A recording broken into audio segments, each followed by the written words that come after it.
joining us in our Lagos studio, Mr. Denny Fetayo, as public affairs analyst, journalist as well. Mr. Fetayo, good morning. Good morning. Great to see you. Yeah, same here. Today we have you in studio. Yeah. Well, we've talked about Justice Crack's case, but let's see how the front pages reflect the stories. Vanguard newspaper is where we're starting off from today. And as you'd expect, the big story is politics. In fact, it's about registration or no registration. Dickson kicks as Ardo vows court action faults INEC on NDC. All of a sudden, it's no more the ADC, it's now the NDC on the front page. Explainers include NDC claims 10 million members enrolled in 48 hours, holds state congresses. ADC Atiku's camp deny defection talks with NDC. It's a page 5 read, Mr. Fetayo. So it's amazing how we've moved. You know, it used to be the Labour Party, then we moved to the ADC, and we moved to the NDC. The new bride, NDC. Anyway, I like the saying of late American president in his inaugural speech, John F. Kennedy, that said that ask not what your country can give to you, ask what you can give to your country. But most of these, our leaders, sometimes when you look at the way they behave, if you say you have intention, the good governance that you want to give to the people is not just about what you can get, it's not about what the system can give to you. Sometimes to win, you need to let go some certain things, and we should allow democracy to thrive by allowing opposition, to thrive as well. So like I read account of Dickson yesterday saying that they started this process in 2017, and along the line they abandoned it, then now they pick it up and concluded the whole thing. If you meant well for Nigeria, and if you have the same ideology that we want to give Nigerians, better governance and all of that, is something that you can see it and mediate, give and take. And even some African countries, they practice what they call coalition government. You, because you have so much advantage in this side, maybe you produce the vice presidential candidate, let me bring, those are kind of a thing. Not that at this crucial time you want to go to court, distort an ongoing process and all of that. But claiming 10 million members, well, that's for them to prove when it comes to the time of election. So it's not just about NDC now. What are you going to do differently from the current administration when you have a shot at the presidency? So that should be the conversation. So again, to reiterate, ask not what your country can do for you, ask what you can do for your country. Jeffrey Bukala. Indeed, something to chew on this morning. But let's take a look at the Nigerian Tribune, which also captures all of the politics, from the opening of the week yesterday. But take a look at this one, 2027. I'm taking a look at Nigerian Tribune now. Consensus suffers setback in APC as aspirants dare governors. It's a page 3 read inside Tribune. Senate leader defends Electoral Act, says consensus not sacrosanct. Party extends deadline for sale of forms submission. And so, we also brought this to the attention of the National Publicity Secretary yesterday, and we wonder if some of the responses were satisfactory.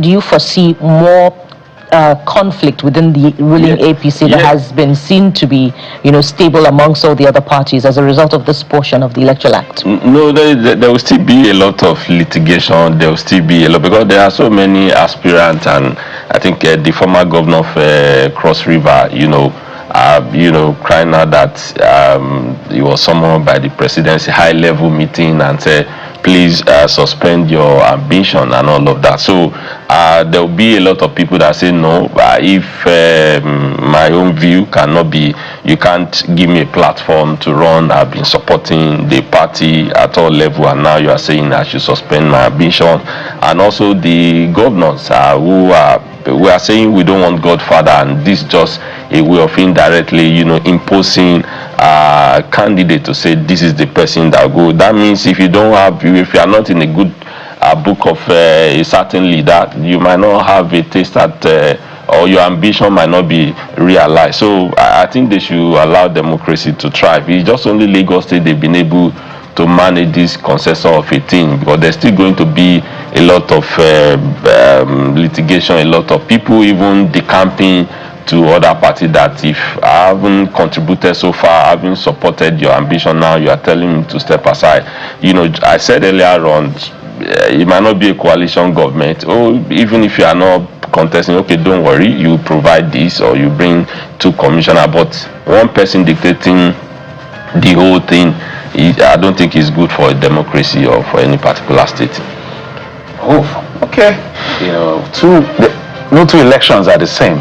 Yeah. Some of us are busy doing some analytics of what will happen and how it will affect the outcome in these particular elections, because no 2 elections are the same. Let's go to The Guardian. The Guardian is leading with something similar as well. APC consensus feels tension, political alignment nationwide, but I think we've spoken about that.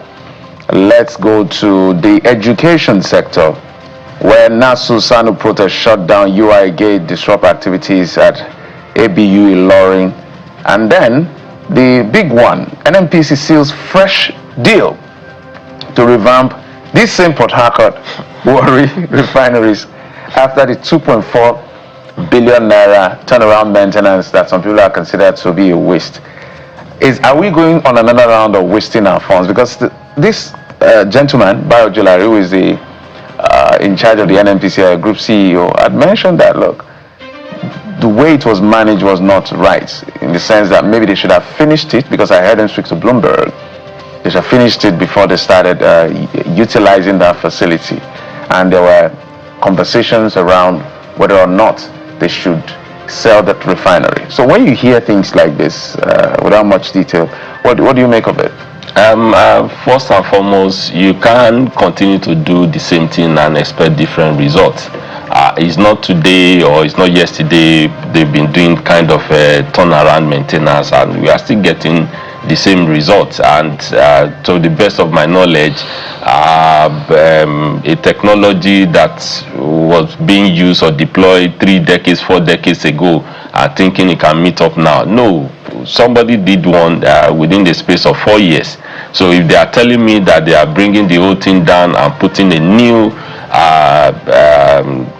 infrastructure there, so that we can get the refinery can start working and pumping, yes, I will agree with them. But saying because they did not finish it, it's just a way of wasting taxpayers' money, and we need to be very careful. Also, the first one you mentioned about education, as we say, education is the best legacy that you can bequeath a nation or future generation. But now that our institution, the ecosystem around it, the agreement signed 2009, and we are still going back and forth, I think the government need to do better. After 3 months, we come back to this kind of a thing again. It's not doing us good. And if one of the things, I was in Finland, I think it was voted the best country in the world for 5 consecutive years.